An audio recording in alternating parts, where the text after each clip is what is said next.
Europe 1, j'ai choisi pour vous. J'ai choisi pour vous l'île de Pâques.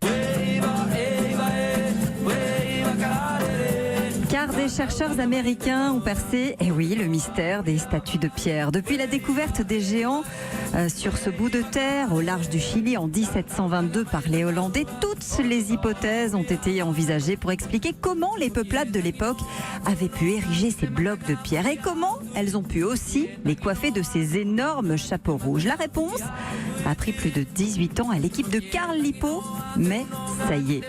Les monolithes de tuf ont été déplacés depuis les pentes du volcan Rano-Raraku et ce n'est qu'une fois sur place que les tailleurs de pierre sont entrés en action pour sculpter les moaïs. Les tonnes de roches ont été bougées comme on bougerait tout simplement un réfrigérateur en le balançant comme s'il marchait, dit Carl Lippo. Le test grandeur nature avec un bloc de béton de 5 tonnes a été concluant. 18 hommes suffisent pour mettre des tonnes en mouvement. Restait évidemment à comprendre comment les pukao, les coiffes rouges, avaient été perchées à parfois 9 mètres de haut. Eh bien, comme on le ferait aujourd'hui pour hisser un bateau hors de l'eau tout simplement. Le chapeau était taillé au pied de la statue, puis roulé sur une rampe jusqu'au sommet du géant. Les siècles passent, les techniques restent.